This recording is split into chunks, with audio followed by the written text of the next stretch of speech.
Hello, everybody. It's Alex from Remote Work Life. I'm here today with a very important guest. I'm here with Dr. Karthik Ramanan. Now, Dr. Karthik Ramanan, also known as Dr. K, he helps high achieving professionals and entrepreneurs who suffer with constant stress. Now, Dr. K will help you end your burnout so that you can reclaim your energy and passion for life. And the Dr. K show, which airs each week, he will discuss, or on the Dr. K show, which airs each week, he'll discuss topics for high achieving professionals and entrepreneurs to end burnout and build emotional health. And as you can hear, this is why I said at the top show, it's a very important topic, and Dr. K is a very important guest. So, Dr. K, I just wanted to say thank you for joining me today, and you're very welcome. Oh, thank you for having me. It's you reached out to me on LinkedIn. We connected on Instagram. We talked a little bit and said this is, I think we have a lot in common, both in terms of our past, which we'll get into. So I'm very honored to be here. And it's great to have you. And as I said, I think we're going to be talking about something that is important, but also it's probably affecting quite a lot of people. And I think so we can start the year off on a good footing. I think it's important to have the right kind of person, the right kind of vibe, the right kind of energy, the right kind of mindset. So, Dr. K, I'm just so glad you're able to join me today and talking about how we've got, I suppose, that synergy in terms of our thought processes. I want to know a little bit about you. How did you come to be the emotional health mentor that you are today? Yeah, it's an interesting journey. So, I started, doing my undergraduate career at Cornell University here in the U.S. I studied applied economics and management and biological sciences. I was a double major.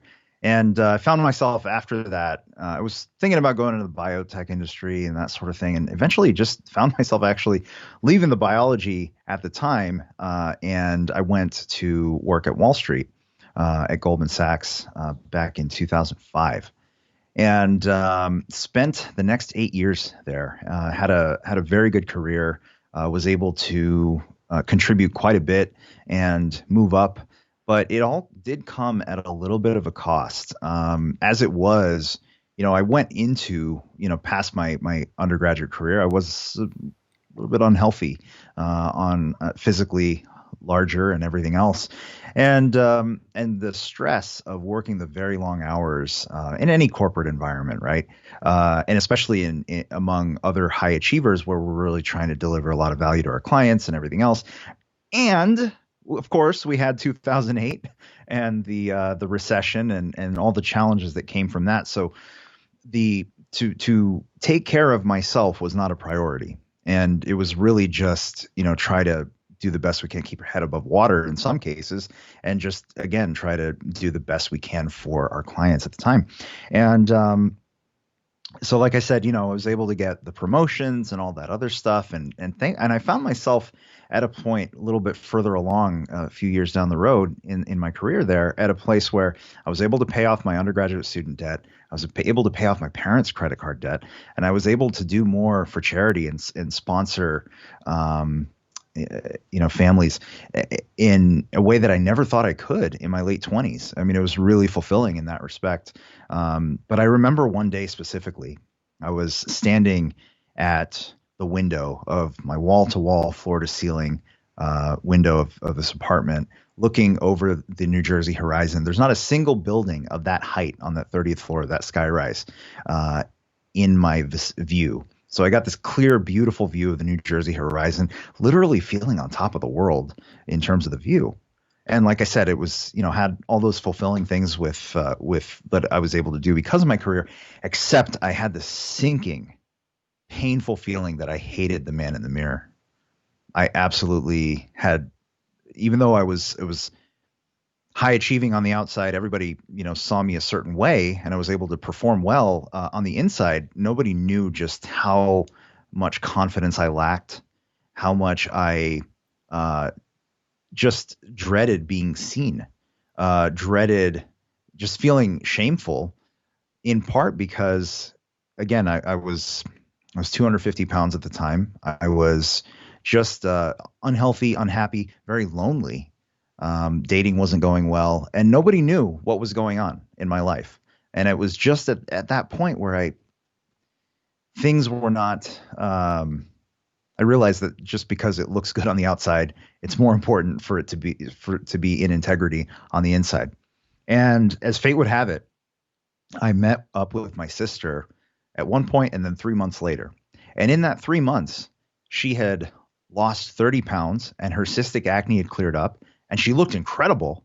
And I was just at one of those rock bottom points. Mm-hmm. And I know rock bottom doesn't sound like a very good place, but the truth is, and I've found this out multiple times in my life, this being one of them, that rock bottom is a beautiful place because this is a place where we are willing to do anything. We're willing to do the things that we would not be willing to do otherwise, right? And I was just at one of those points. I asked her, so what did you do? You look great. And she said, I've just been eating a raw plant-based diet. I'm like, what do you mean raw plant-based? What does that mean? And she said, I've just been eating fresh fruits, vegetables, nuts, and seeds, just as they're found in nature, uncooked, apple off the tree, that sort of thing. And I was like, what? That sounds absolutely crazy. Fine, I'll try it. I had nothing to lose. When we feel we have nothing to lose, we are willing to do the most incredible things. And I eased myself into it. And within 3 weeks, I was at the lowest weight I'd ever been as an adult. And that's when something clicked in my head. And I said, wait a second. What if I can have the body I thought I never could have? What if I can have the physical attractiveness that I never thought I would have? What if it is possible? What if I could be different?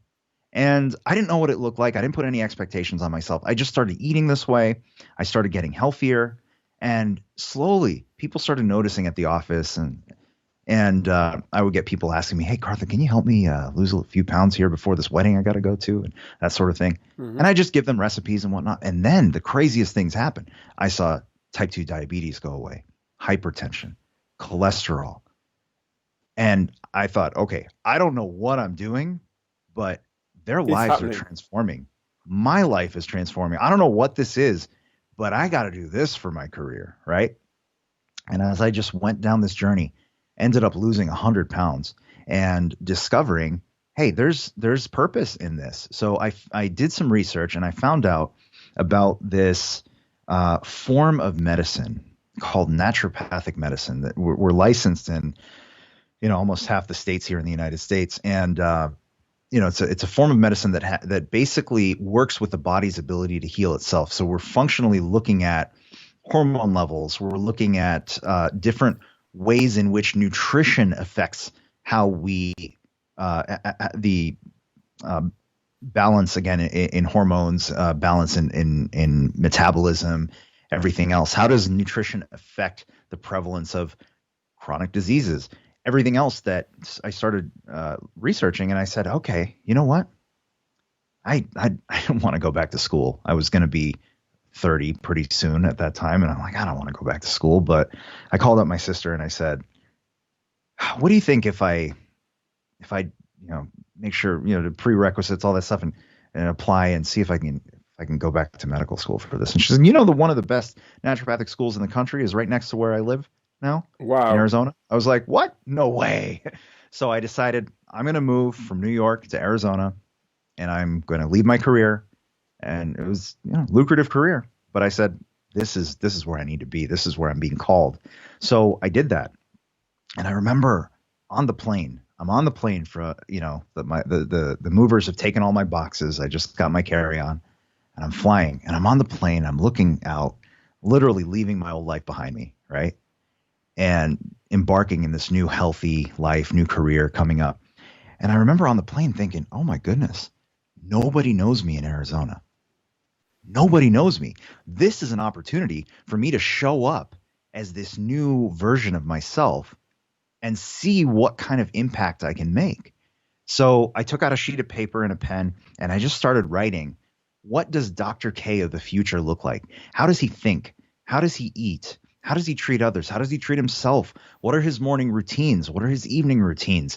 What books does he read? Does he even read books? I didn't really read any books at the time. I started reading like crazy, right? So all these things, and I had that list, and then I started implementing those things right away as if I already was Dr. K of the future. And in doing so, I went to medical school and I showed up as a completely different guy.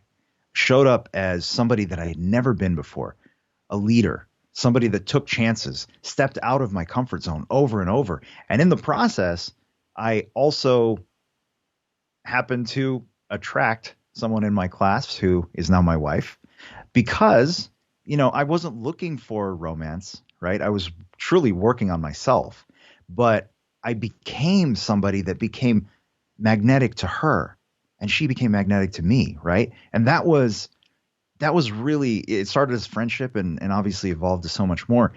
It taught me so much about anything is possible in our life if we really commit to, yes, for me, the catalyst was nutrition, but ultimately it was the change up here. It was the commitment to emotional health that really drove a drastic change. And then in the years that followed, got my doctorate in naturopathic medicine, got my licensure and everything else. And as of last year, I really started to say, hey, I can work with a patient one-on-one and we can come up with a perfect treatment plan. Let's say it's type 2 diabetes. We can work through that with nutrition, mindset, everything else. And come back a month later and haven't done anything. So I realized, okay, the magic for a lot of people is probably not in the doctor's visit itself. Maybe the magic is in between the visits. What if I could help people here? What if I could help people develop strong emotional health so that they can be resilient, right, to the stressors of life that come up so that we can stay committed to the things that we believe in, stay committed to improving our health, our relationships, our careers, everything else, right? So I decided, how could I go about doing that? And I thought about, well, why don't I shift my focus toward that educational component of it, right? Whether it's creating content online, doing online workshops over the course of, depending on the topic, up to even 90-day workshops, so that we can really build with accountability how to grow into the person that we wish to be. And that's how the emotional health mentor came to be. And that's what I do today. I absolutely love, and this is all and I'm living proof that the way that things used to be is not the way that things have to be. And it's really up to us to take charge of our life and get the resources and the help that we need in order to live the life that we know we want.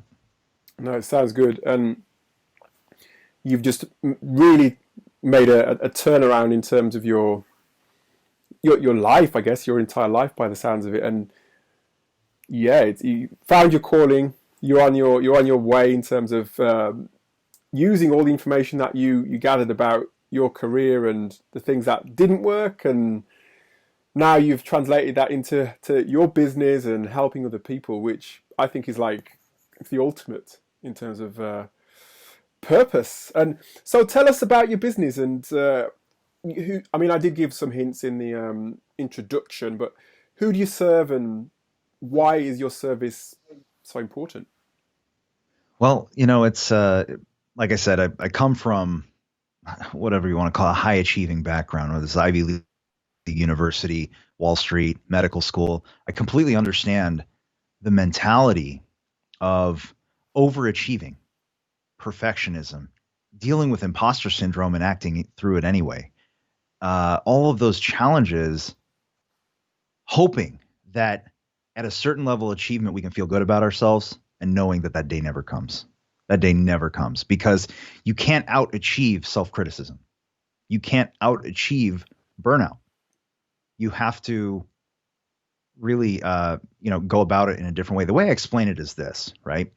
So imagine you're, from a personal development standpoint, you're a block of ice at 0 degrees. All you want to do is to get to 32 degrees. 32 degrees, melt and become free-flowing water, energetic, able to adapt, powerful, loving, right? That's the person you want to be. So at 0 degrees, you start to read the books. You'll listen to podcasts like ours, right? You start to go to seminars.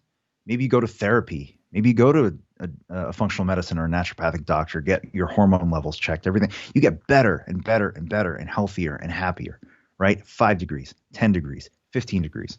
Somewhere around 20 degrees, 25 degrees, you look at yourself and you say, I'm still a block of ice. Has anything really changed? I go to a seminar, I get really excited for 2 weeks, and then all of a sudden it's back to before. I don't feel like I'm really changing. But really, is it that 1 degree from 31 degrees to 32 that makes the state change from ice to water? It's not. It's the latent potential energy that's been changing all along the way. It's just that we haven't gotten to that breakthrough point yet. But what people don't realize is that the work that it takes to go from 25 degrees to 32 degrees Fahrenheit is not the same that it takes to go from 0 degrees to 25 degrees. And as our emotional health mentor, I help people go from 25 to 32. Wow. And I love the analogy. I love it. And actually, one thing I wanted to ask before we get into because we're going to talk a bit about emotional resilience, but if somebody is, I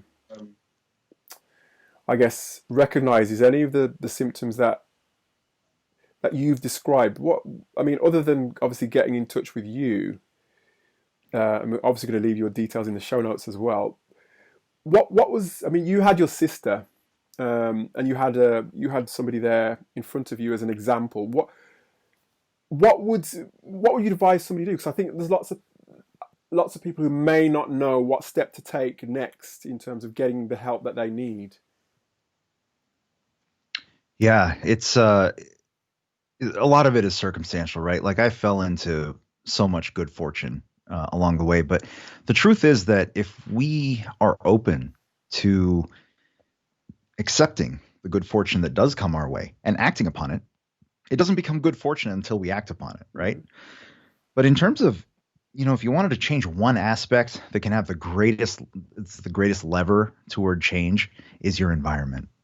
It's your environment. We've heard all the time, you're the average of the 5 people you spend the most time with. You're the average of the 5 ideas that you spend the most time with. If you find that the people around you are adding stress, are adding complications, are adding challenges, if the people around you do not inspire you through their own actions, right, to grow and do great things for other people and live a life of purpose, if you don't have those type of people around you, the easiest way to bring that into your life is to find those people and spend a little less time with the ones who drain you.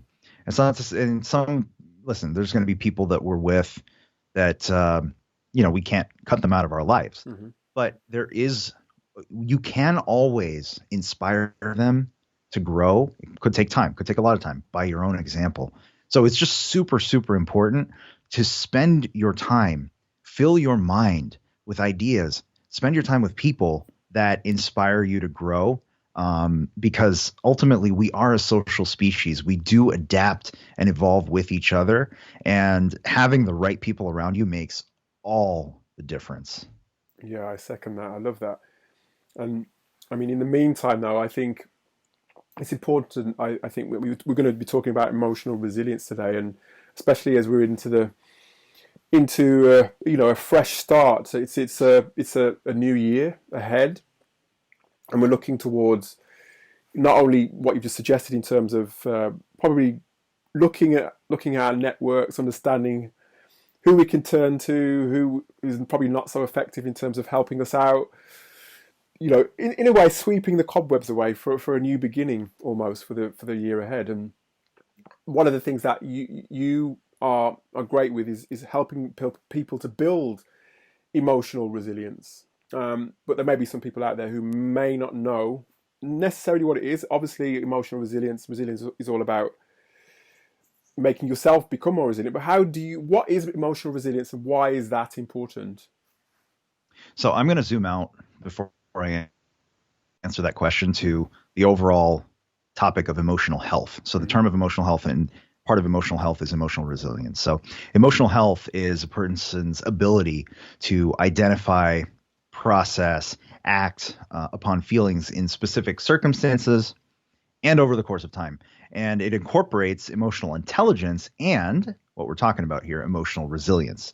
So quickly, emotional intelligence is your awareness of your own emotional state, the capacity to understand someone else's emotional state, especially in response to, external things, external stimuli that happen in our life. So have you've ever been around somebody who, like, especially in the face of immediate adversity, they just know how to carry themselves in that moment. They know how to interact with others. They just have that sense of self and that sense of someone else to be able to act appropriately for that situation. So emotional intelligence is unbelievably important for leaders, for leadership, because so much of it, it's not even treat others how you want to be treated. It's treat others how they expect you to treat them, right? Obviously, there's ways of adjusting and according so that you move forward as an organization. But ultimately, emotional intelligence, you have to be in tune with yourself before you can ever understand someone else. The other part of emotional health is emotional resilience. So this is the ability to adjust to circumstances, to recover from emotional setback. How well do we respond to bad news when we get it? How long does it take? Are we the type of person that's going to sit and dwell on something terrible that happened and continue to live that misery, that tragedy, take on that victim mentality, or do setbacks do setbacks and acute stress send us down a dark road that we're not able to recover from? Or is it something where we can take bad news, we'll grieve it for a certain amount of time. If it's a significant news, it might take a longer time. When the pandemic hit in 2020, even for me, there were days where I recognized what was happening. It's like those questions start coming up, like, is life ever going to go back to the way it was? Can we ever enjoy a concert again or a sporting event? And those type of questions start coming up. And it's okay to start to grieve those moments, right? But emotional resilience is being able to get back up and figure out how to handle it. So emotional resilience is being able to process those emotions. And this is where it's so important, because most people don't process. Most people, their coping mechanism is to avoid, right? You either avoid through putting your head in the sand. That was me a lot of the time. Avoid through, could be alcohol, could be drugs, could be overeating. That was also me, right? And so to not be able to process emotions leads to lack of emotional resilience, because once you've processed an emotion, then you can have the clarity to say, okay, what are the things that I can control? What are the things that I cannot control? Let me focus on the things that I can control. So what does that end up looking like? It also ends up looking like, how do I avoid situations that will put me in a negative headspace, right? So emotional resilience is about as much prevention as it is processing and moving forward. So it's really about how quickly can you return to your fully functioning state of mind. No, it sounds good. And you've kind of alluded to a few, I guess, influences on, emotional resilience. Are there any that perhaps that you didn't experience yourself that might, some of our audience might recognize? Any typical triggers, I guess you might say? Oh, absolutely. I mean, so much of it is based on our own individual past, how we were raised, the ideas that we were raised with, the beliefs about ourselves, trauma, right? And sometimes trauma is significant trauma, like we talk about, and that unfortunately a lot of people go through, abuse, or loss, significant loss when they're children. Sometimes trauma is not even. Sometimes,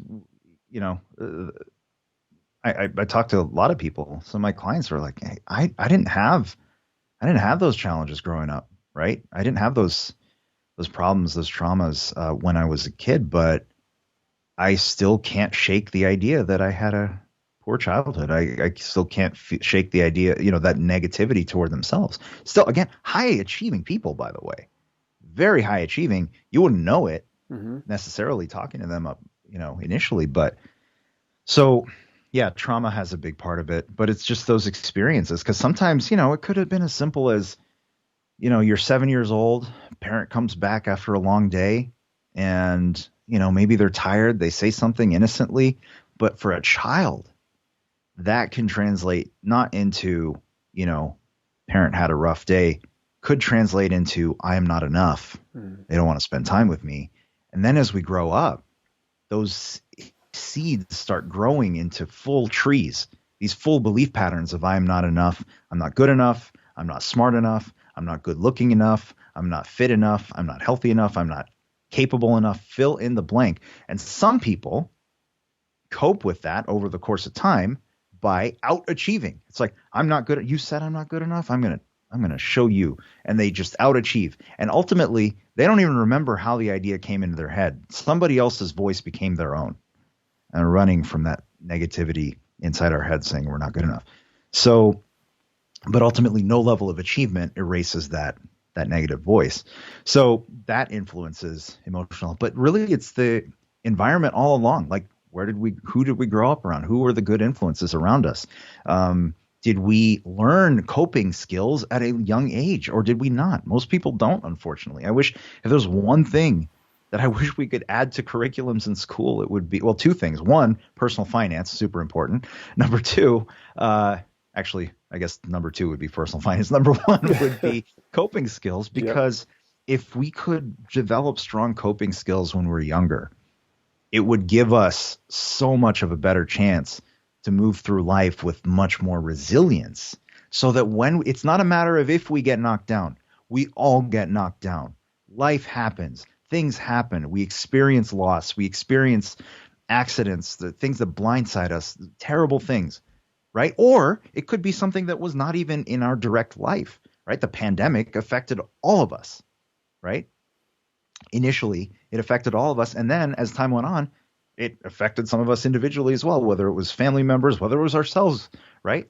But initially, when, for a lot of people, when the lockdowns first hit and everything else, it was, we hadn't come in contact with it ourselves, or we didn't even know anybody who did. But now all of a sudden, life as we know it has changed.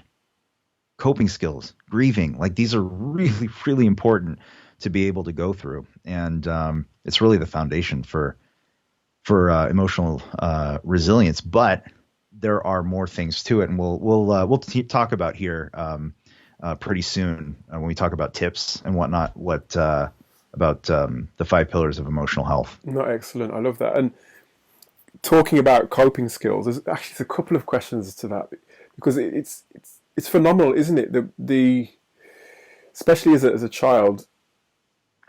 I'm a Gen Xer, so growing up, if I was going through a rough time, either at school or sometimes even my family members, they'd just say, come on, stiff upper lip, and kind of, you get through it. You kind of just try to build your own sort of shield, your own resilience in that way. And you try and, I guess, in a way, trying to develop your own coping strategies, your own coping skills, as you were saying. But I don't think that is enough. And like you said, it's something that probably should be, well, certainly should be taught in schools.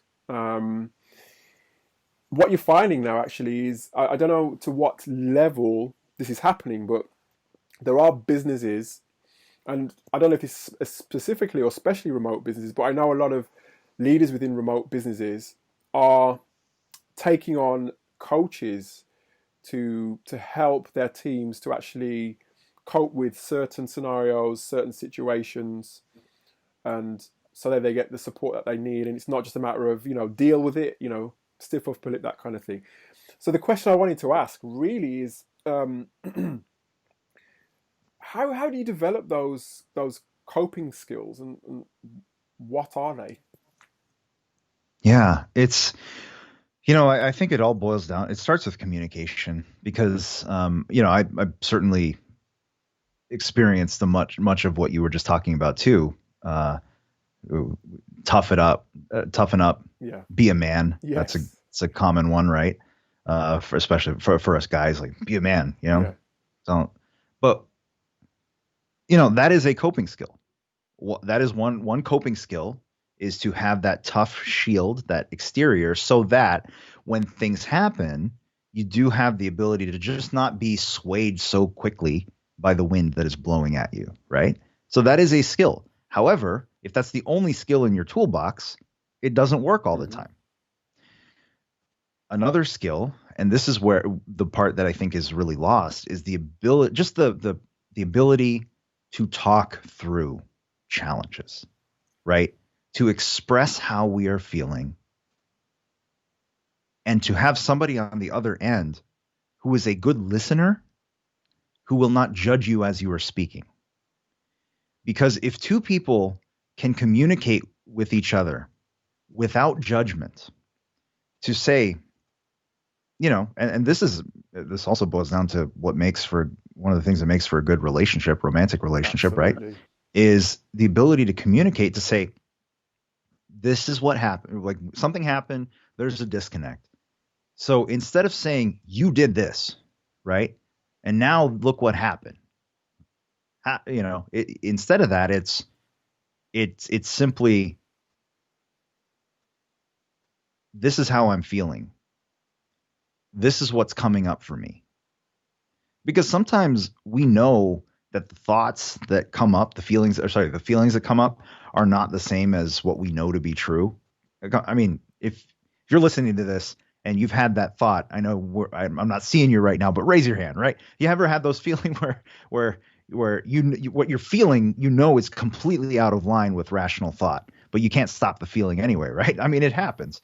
So that the coping skill of being able to talk it through with somebody, the coping skill of just simply being able to just being willing to get help, because there's a stigma around that for some people. There was a stigma around that for me. I had to learn the hard way that even after I had gone through a lot of, that transformation we talked about, there was a period a couple of years ago that, my fiance at the time, we were having some challenges logistically with, she was working in another town. We didn't get to see each other as much as we were planning for the wedding and everything else. It was a challenging time, and we're still trying to figure out our careers post, our medical training and all that. And really, I had the lesson that I went through another, relative rock bottom at that time. And the lesson that I had to learn from that was, we all need to reach out for help. And I did. And that was an incredible lesson that, hey, we don't have to go at this alone. Another coping skill, getting help. Right. Mm-hmm. So these are just mechanisms, but there's also the element of self-awareness, emotional intelligence, to notice, hey, I'm having an intense urge to go have a drink to deal with this problem, right? Or instead of dealing with this problem, going to have a drink is a coping skill, not a good one, right? Mm-hmm. It's not effective because it ends up, for a lot of people, as alcoholism. So, but then somebody else can have a relationship with alcohol that's perfectly, like they just every once in a while, just a little bit with certain circumstances. They don't have the same addictive personality to it. I had an addictive personality with food. Took a long time to undo that. Even after I got healthy, I still had the addictive personality with food because it started up here. So coping skills, understanding what are healthy ones, what are not healthy ones, and ultimately the people around you, and getting the right help. Yeah, and that sense of realization as well, isn't it? It's there are those that probably realize what they're going through and then get help, and those that realize that something is not right, but probably try and sort of, like you said, use things to either block it out and to really just to make it better. But it's only obviously a temporary thing. You mentioned alcohol or all those sorts of addictive things. Actually, another question, which is actually just come off top of mind, in terms of if you see one of your team, your colleagues, your friends, your college friend or whatever, and you suspect that they're going through something like this, this is quite close to home for me. If you suspect that they're going through something themselves, how do you broach that sort of subject with them? How do you actually kind of, because nobody wants to think that they're sort of their mind is probably not in the place that it should be. You don't want to make them Right. feel as though they're inadequate or that they're going crazy or whatever it may be, because I think that's still a stigma that people attach to mental health and mental illness. How do you actually broach that with somebody? Well, it takes. Not an easy question. Yeah. Well, here's the important thing: to be able to help somebody, you first have to help yourself. Because I think the main reason why people don't ask others truly how they're doing, we say, "How are you?" "I'm fine." "Are you really fine?" Are you really asking, "How are you?" Do you really want to hear the answer? I remember back in, when I used to, was a working career, even in college, you pass by somebody, you're walking, especially in New York, right? You're walking by, you're like, "How are you?" And by the time you could even answer, they've already passed you. Yeah. It's like you're not actually asking how I am, right? But that happens to a lot of people. So I think a lot of people, when you ask the words "How are you?" or whatever it is in common parlance where you are, right? They don't hear it as you really care. But what I like to say, the first part of that is being able to work on your own emotional intelligence so that you are willing and able to hear what's going on. Mm-hmm. And by the way, when you do ask somebody and you start to listen, don't try to provide solutions right away unless they Right. want you to provide solutions. Because the reason people don't get help a lot of times is because they don't want to be told what to do, what not to do. Oftentimes, and this is for women and men, we just want to be heard. We just want to be heard.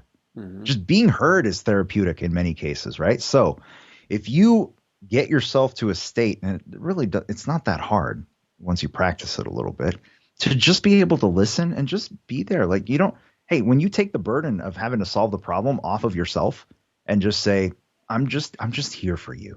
I'm just here for you, right? So the question I like to ask when I know I have a friend that's going through some tough time is, how are you feeling? Right? Because this is not about how are you is a little vague, but how are you feeling? Like what emotions? It's a big difference. It's a big difference. So that's one way that I approach it. And the other aspect is just saying, if they don't want to go into it, you just say, I understand, it's tough to talk about everything right now, but I just want to let you know that I am here with you. I am here for you. And please allow me to help you in any way that you need right now. I'm here with you. When people know that they have support, they might not be ready to speak it in the moment, but I find oftentimes that they will reach out.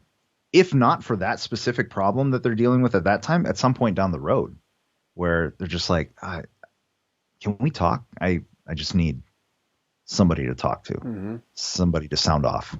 That's all it is. But the key part, how you reinforce that they can talk to you, that you can be there for them, is to just listen.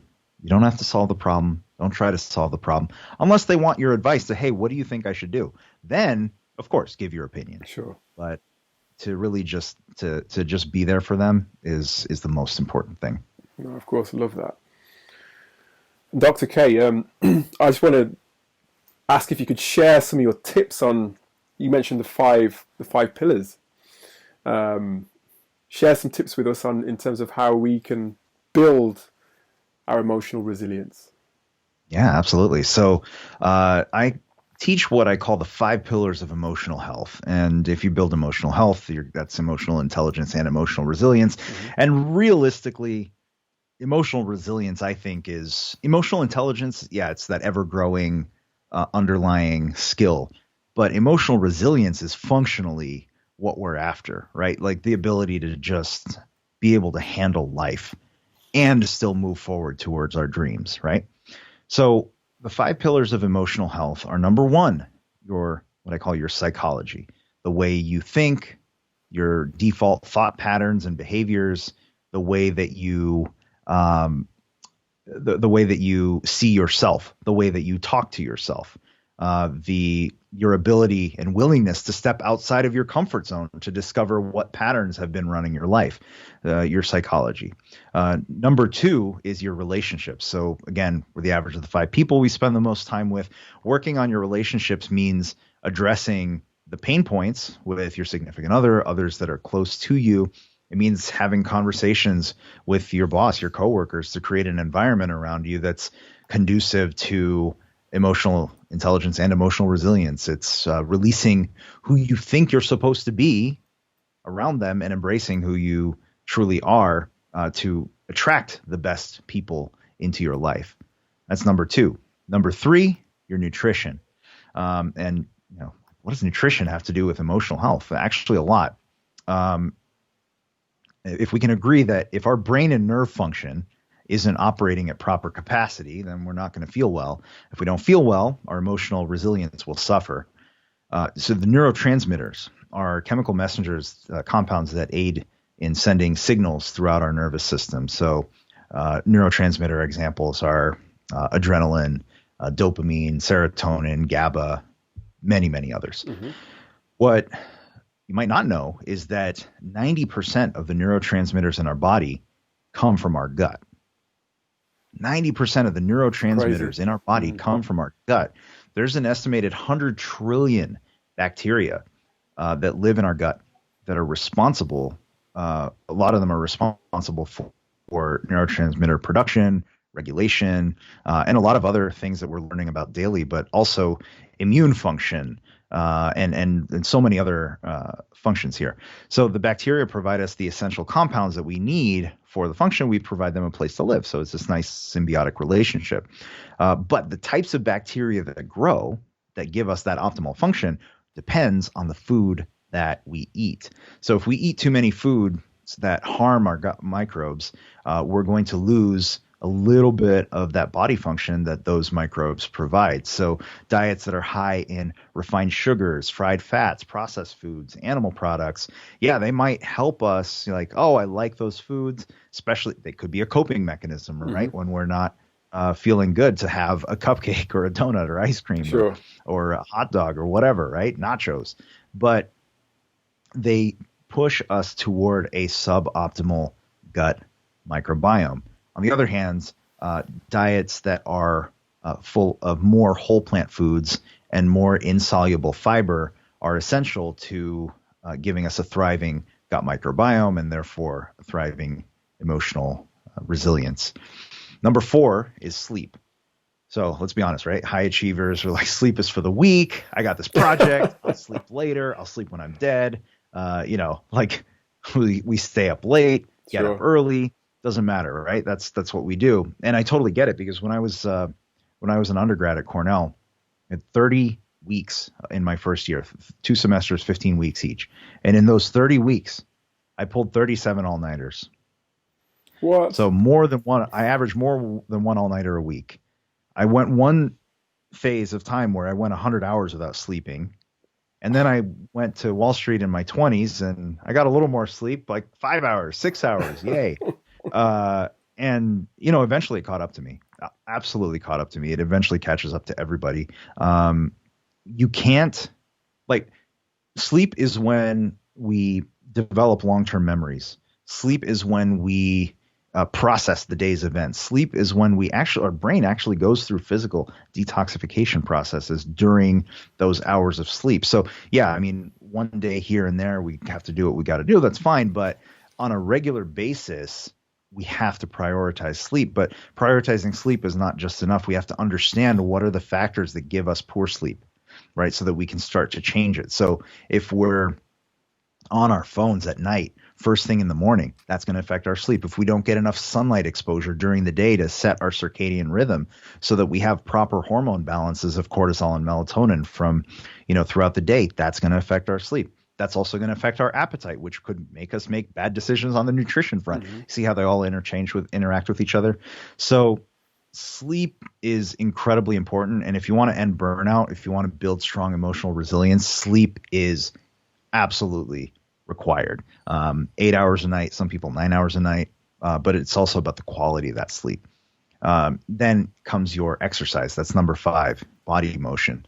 Motion dictates emotion. Think about how great we feel after a workout, right? That endorphin rush, your blood's flowing, you're getting blood to your brain. It feels in those moments that your mind and your body are in sync. Sure. And that's what we want to create in all aspects of our day. Working out isn't as much about weight loss as it is about training your body to operate at the highest level. So if you want to feel good, you want to feel your best, there's really no substitute for moving your body. Emotional resilience requires that body movement, especially movement that includes being outside, getting that sunlight, obviously vitamin D production, so many other benefits of that as well. So those are the 5 pillars of emotional health, which will help you build strong emotional resilience, prioritizing your psychology, your relationships, nutrition, sleep, and exercise. Wonderful. And tell you what, the more we've been talking here on this podcast, is the more questions that have popped up into my head. So I'm sure there's another podcast or hopefully, at least in that for us, because I think I know that it's been therapeutic for me and it's been informative for me listening to you, Dr. K. And I'm sure there was 1 or 2 or 10 or 100 people out there, hopefully as well, that have found this useful. I'm sure that there are. And what I guess I want to know is if there are questions that need to be answered, where can they find you, and what are your plans for the year ahead? Yeah, absolutely. So you can find me at my website, drkarthikramanan.com. A shortcut for that is DRK, Dr. K, NMD, Naturopathic Medical Doctor, drknmd.com. That'll take you to the same place.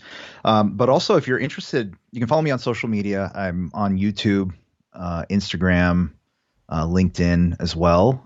Feel free to follow me there. And if you're really interested in, like I said, you're at that, remember that ice cube analogy? Oh, yeah. You're like, okay, I've been doing this for a long time. I'm really ready to take it up a few notches. If I do have several workshops, online workshops, they're open to anybody in the world, starting January through the end of the year. And the first one coming up is, if you're listening to this podcast around when it goes live, is Ending Self-Criticism. And self-criticism, it's really designed for, again, the high achiever who's desperately ready to stop being their own worst enemy, to move past imposter syndrome, to move past procrastination, to move past self-sabotage, and to really live into that realm of being kinder to ourselves so that we can be better for the people that we're serving. But so you can go to endselfcriticism.com for that, or just to see what's coming up on the calendar for the months ahead, go to emotionalhealthworkshops.com. You can bookmark that one, emotionalhealthworkshops.com. I'll be updating it constantly with the new stuff that are coming out, so you can get the help that you need and move forward, really to stop chasing joy and begin living in wonder. No, it sounds good. And what I'm going to do is I'm going to put all the links that we need so that everybody can access the help that they need. I'm going to put the links in the show notes. So check out, if you're on Apple or Spotify, wherever it may be, just scroll down a little bit to the show notes and check out the links below and speak to Dr. K via the links. But Dr. K, it has been an absolute pleasure. It's been an eye-opener. It's been informative. As I said, it's been very close to home for me. So there's a few tips that I'm going to be taking away from this and sharing as well. And just wanted to say thank you to you for joining me today. And yeah, let's keep up to date with what you're doing and let's keep in touch. Absolutely, Alex. It was such a joy to chat with you today, and definitely, we'll do a part 2.